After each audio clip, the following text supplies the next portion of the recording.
Fala, nação, galera! Saudações rubro-negras. Estamos gravando mais um vídeo para o nosso canal, o canal Flá TV Notícias. Eu já quero pedir a você que não é inscrito, se inscreva no nosso canal, acione esse sino aí embaixo, o sino das notificações, deixe o seu like e compartilha com geral, porque isso daí vai nos dar muita força no crescimento do nosso canal. Vamos às notícias, vamos às informações. É claro, domingo tem jogo contra o Atlético Mineiro, é a final da Supercopa. A torcida está apreensiva aí que o Flamengo venha vencer esse jogo, mas a gente tem algumas informações importantes para passar para vocês antes de fazer o pré-jogo, antes deste jogo aí. Eu quero falar sobre o João Gomes, isso mesmo. O João tem entrado muito bem nos jogos do Flamengo, tem se destacado. O Flamengo iria receber ofertas aí de venda para vender o João Gomes, ofertas também de empréstimo. O próprio Santos e o Fortaleza tentaram o empréstimo do João Gomes junto ao Flamengo, e o Flamengo recusou, né?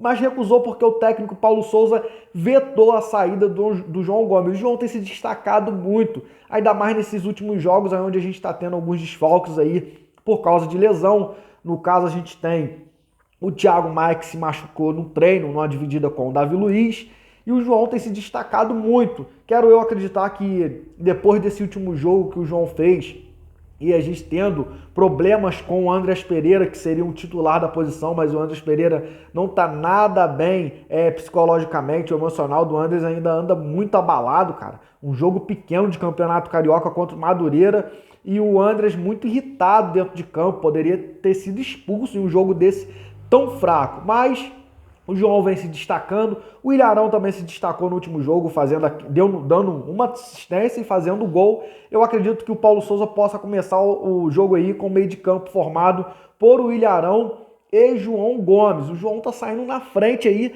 para ser titular no time do Flamengo. Tem se destacado o garoto, fez certo o técnico Paulo Souza em segurar. Cara, o Rogério Ceni deu muitas oportunidades pro João Gomes e ele jogou bem. O Renato chegou, deixou o João Gomes na geladeira aí, não deu oportunidade pro menino, mas o Paulo Souza aí viu, gostou do futebol, ainda mais o Paulo Souza, que foi um volante, né? Gostou do futebol do garoto, tem colocado o garoto para jogar, e o João tem se destacado muito. Nesse último jogo, ele deu tantos passes pro Pedro fazer gol aí, o Pedro perdeu um bocado de gol. Então, assim, a gente vê aí um destaque muito grande do João Gomes aí nesse meio de campo do Flamengo, preenchendo muito bem os espaços, tanto de marcação quanto em jogadas ali que causa ali uma assistência, que traz ali um perigo para os adversários, né? O João Gomes se apresentando muito bem no ataque, no meio de campo ali, podendo até mesmo dar assistências aí para os atacantes do Flamengo que tá fazendo gol. Então o João tá saindo à frente aí para ser titular na equipe do Flamengo. Agora vamos falar, não é pré-jogo, mas eu preciso falar do jogo de amanhã, porque o Atlético Mineiro já começou esse jogo, esse clássico aí fora de campo.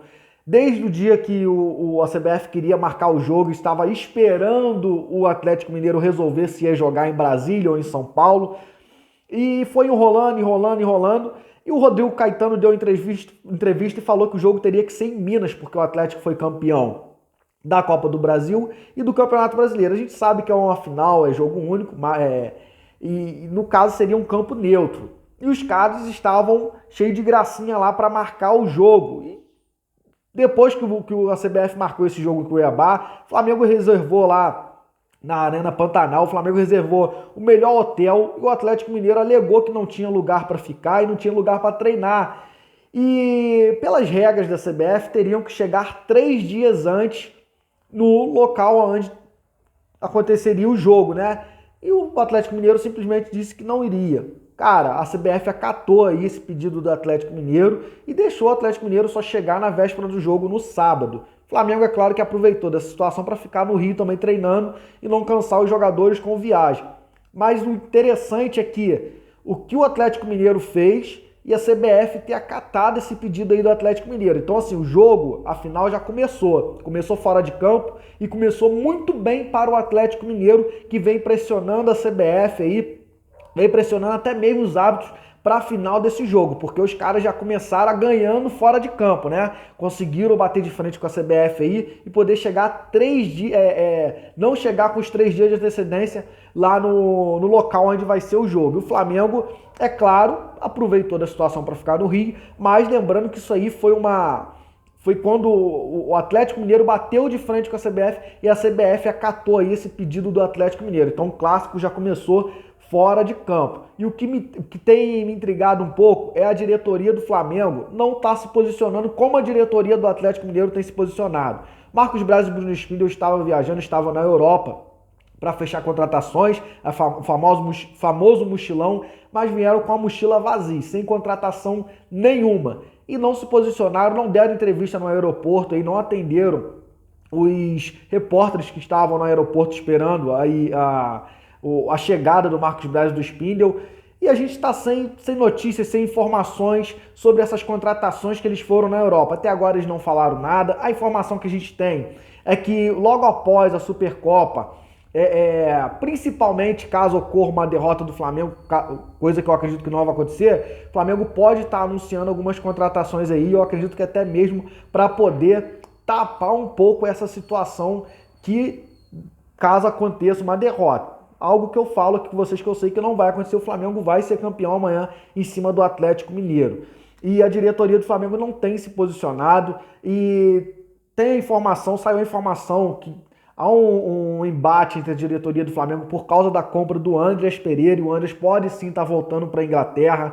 Parte da diretoria não quer que essa compra seja finalizada, 60 milhões de reais. Eles acham muito dinheiro por um volante, principalmente pelo jogador que teve o erro na final da Libertadores. Só, cara, eu quero sair em defesa do Andreas, porque é um grande jogador e não foi só ele que errou, muita gente errou. É claro que vai ficar marcado na história dele esse erro, mas começou com o Davi Luiz errando, começou com a primeira falha no primeiro gol do Diego Alves, que foi muito mal, o Gabigol perdeu muitos gols, o próprio Michael perdeu gols, o Felipe Luiz estava mal na partida, teve que ser substituído. Então, assim, foi um conjunto de erros. Eu acho muita incoerência, parte da torcida tá criticando só o Andreas Pereira, como o torcedor desceu lá no Alambrado, começou a xingar o cara, mandando ele voltar para a Inglaterra. Não acho isso maneiro, até porque foi um conjunto de erros, foi muita gente errando até acontecer o erro do Andreas Pereira. Mas parte da diretoria não quer a permanência do jogador, não quer que o Flamengo conclua essa compra junto ao Manchester United. Cara, eu já sei o posicionamento da maior parte da torcida que não quer que o Andreas fique também, mas eu quero pedir a você que deixe aí nos comentários se você é a favor da continuidade do Andreas Pereira ou se você é a favor que ele volte para a Inglaterra, como aquele torcedor gritou, xingou ele ali no Alambrado. Deixa aí nos comentários. Nação, essas são as nossas informações, esse é o nosso vídeo. Agradeço a todos vocês. Saudações rubro-negras.